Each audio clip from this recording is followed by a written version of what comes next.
Magandang araw mga kaibigan. Pag-usapan natin ngayon itong si Professor Cielo Magno at itong si Sas Rugando Sasot. Sa post ni Professor Magno 38 minutes ago, bago lang sabi niya, "Today, I filed a criminal complaint against Sas Sasot for the crime of cyber libel. Like many others, I have been the subject of malicious imputations and wrongs by Miss Sasot. It's time to push back and to use all the legal remedies that are available to us to put an end to this display of impunity. I hope that by this action, we are slowly able to restore civility and begin a path towards accountability and good governance." Okay, so yun na po. Ang bangayan nitong dalawa, if I'm not mistaken, last year pa ito nagsimula eh. Maraming issues na pinag-debatihan nila. Ano ba yan? Yung tungkol sa economy, tungkol sa... Matandaanan ko lang tinatanong ni Sasot yung COA report. COA report tungkol sa UP. Kasi itong COA reports, yan binabanatan ni Professor Cielo Magno, itong si VP Sara sa COA report. Yung matandaanan ko lang sabi naman ni Sasot nga, bakit ang UP? Kasi itong si Professor Magno connected sa UP. Bakit hindi mo rin tanungin ang UP? Bakit? Meron din silang ganito, notice of disallowance, something like that. So, maraming issues yung pinag-disagreehan nila at palitan ng post. Hindi ko akalain na hahantong sa pagsasampa ng kaso yung bangayan nila sa social media. Anyway, that's part of legal process. Karapatan ni Professor Cielo Magno na magsampa ng kaso. At I don't know anong gagawin ni Sas dahil nasa Beijing siya eh. Hindi siya makauwi dito. Tinatapos niya yung pag-aaral niya. So, paano na lang? Yung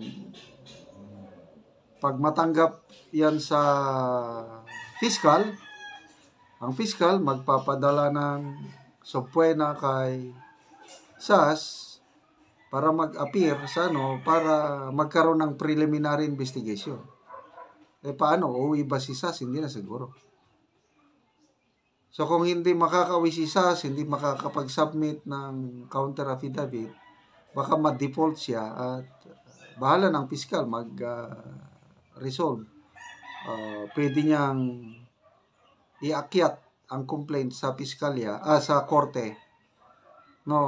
Hindi nakakasagot siya. So, but I believe, kayang-kayang lusutan ito ni Sas with intelligence and everything.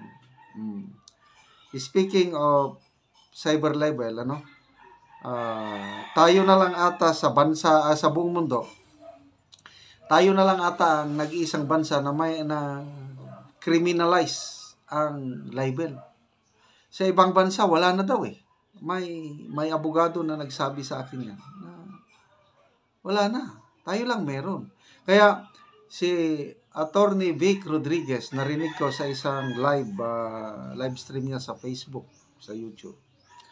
Pag manalo si Attorney Vic bilang senador, isa sa kanyang batas na ipapasa is ma-decriminalize ang libel. Hindi ka nang mapripreso. Parang sabi na Attorney Vic, pwede lang civil case. Pwede kang sampahan, civil, magmulta. Kailang walang preso. Sa ngayon kasi, sa cyber libel, merong preso, may term, prison term, meron pang multa. Kaya, mabigat po ang cyber libel na dito sa Pilipinas. Okay? Kaya,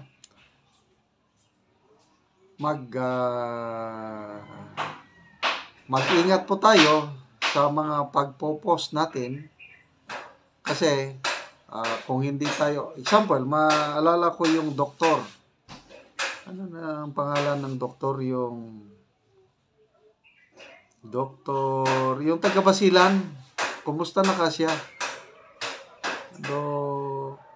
Yung may nagkakaso siya sa Zamboanga,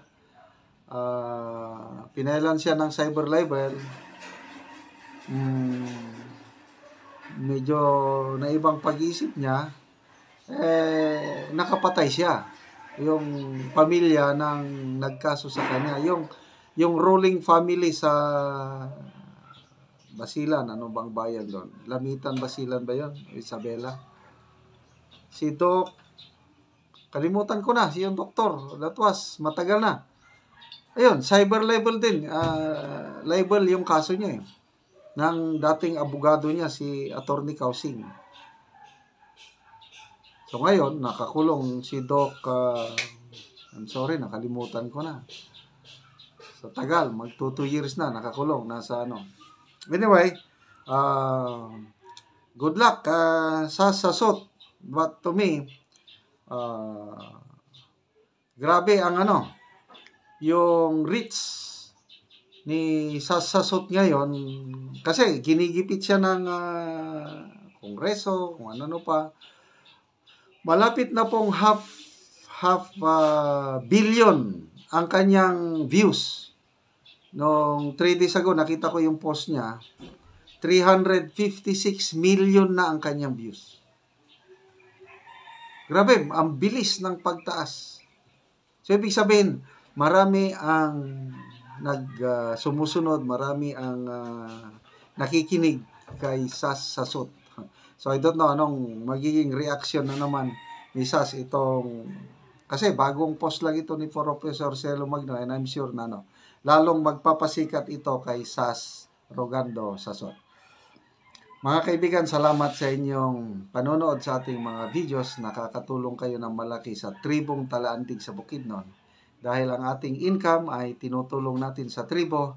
Ngayon, namimigay tayo ng yero at pako para ma-repair ang sira-sirang bahay ng tribong Talandig.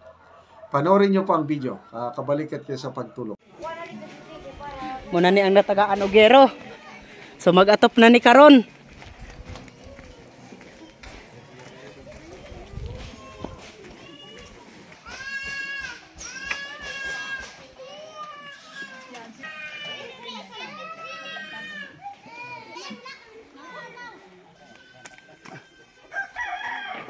Salamat sponsor tayo.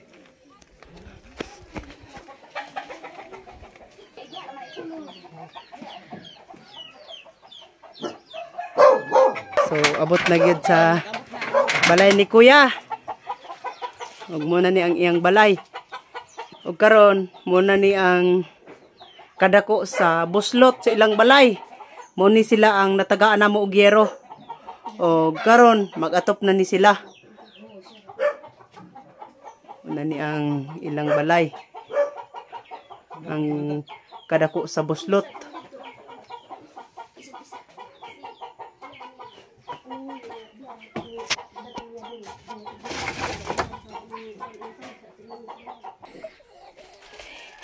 O karon ate, kuya, unsa inyong maistorya nga kuan, abot na ang inyong yero, makaatop na mo og bag-o. Dili na pareha nga anang inyong yero nga matuluan pa mo. Maayo na inyong balay karon kung makaatop na mo unsa inyong maistorya. Salamat mi sa Ginoo nga abot na ang among kuan kaning yero. Labo sa tanan pod. Ang Salamat sa nagtanaw sa video ani og sponsor naghatag. Salamat gyud kayo. Wala ni ang gihinabang nga yero sa amo na. Ulan gyud. Di mailisan Di na mailisan tungod sa kalisod mong gud. So karon mag-atop na mo karon. Oo. Maayo na karon ang Ang karon. oo kay mga dagko na mga kayong bulsot sa inyong ngero. Ay, grabe na gina ba? Salamat gid kayo sa nag-sponsor. Oo. Ug sa labaw na to makagahom. Oo. So salamat kayo. Sige, salamat.